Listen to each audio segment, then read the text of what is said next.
poured in quietly, funneled to a trust. Over decades, it grew to $4 million. Ruth Ann lived simply, letting her family think she scraped by. Why? Love. Pure, foolish love, thicker than blood. But now, that card changed everything. Ruth Ann wiped her tears, a resolve hardening like concrete. No more playing the fool. The next morning, sun filtering through lace curtains, Ruth Ann brewed strong coffee and opened her laptop, a gift from Trent, ironically. She logged into her accounts, fingers flying like a banjo picker. First, canceled the automatic $1,000 monthly transfer to Jesse's career fund. Done deal. Second, closed the joint account for family emergencies they drained monthly. Balance zeroed out, slick as a whistle. She called her lawyer, old Mr. Caldwell, who'd handled Hank's estate. "Ruth Ann, everything all right, or you in a pickle?" "Better than ever, Jim. I need to rewrite my will, prompto." An hour later, in his wood-paneled office downtown, she laid it out. Everything. The royalties, the hidden investments, redirected to music scholarships for underprivileged kids at the Nashville School of the Arts. Grandkids got trusts at 25, contingent on genuine contact, not obligation. Jesse and Trent, nothing but a goose egg. "You sure, Ruth? This is drastic as a twister." "I've never been surer. They muted me, now I'm changing the tune, come what may." Next, real estate. She'd quietly bought a condo in Branson, Missouri years ago, a 2-bedroom overlooking Table Rock Lake with a community stage for open mics. Perfect for a fresh start, away from the rat race. She booked a flight for Friday. First class. No more economy for this Songbird. She was flying high.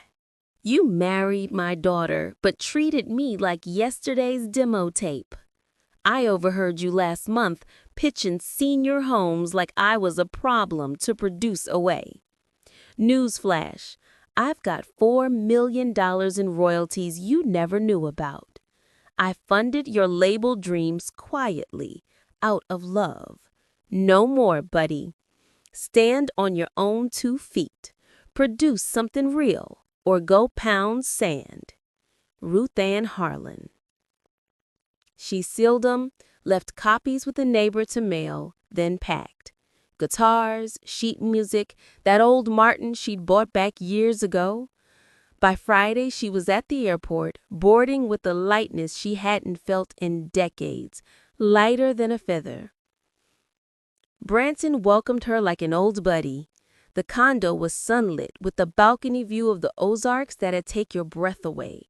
She unpacked, strummed her guitar, ideas flowing like a mountain stream.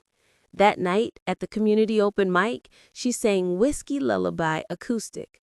The crowd, retirees, tourists, erupted like fireworks on the 4th.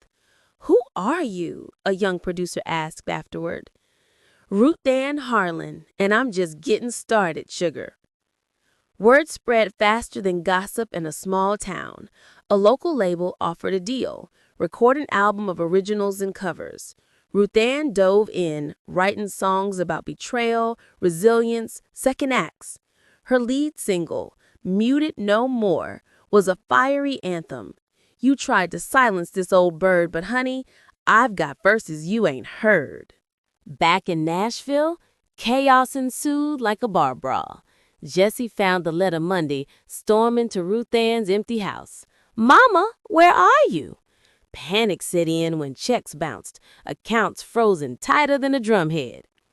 Trent paced like a caged tiger.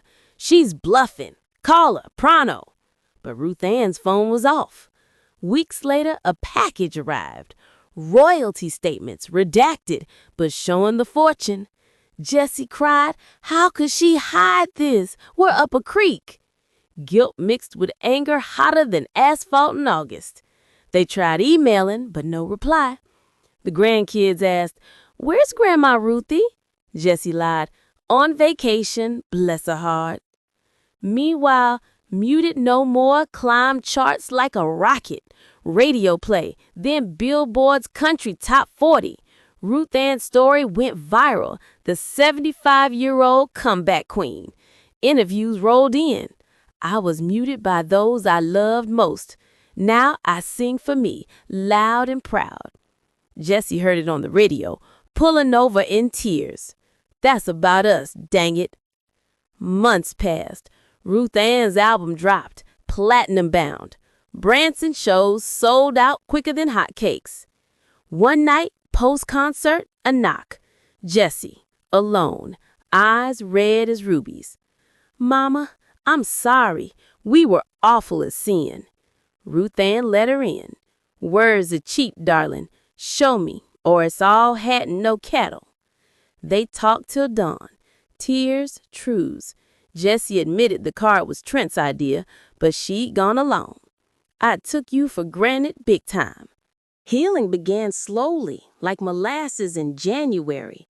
Grandkids visited, real bonds forming. Trent? He faded. Divorce papers served faster than a speeding ticket. Jessie rebooted her career humbly. Ruth Ann? She soared higher than an eagle. At 76, on stage under lights, she belted her encore. This old bird's got one more verse for y'all. The crowd roared like thunder. Freedom tasted sweeter than any hit single. And in Nashville shadow, a songbird found her wings, flying free as a bird.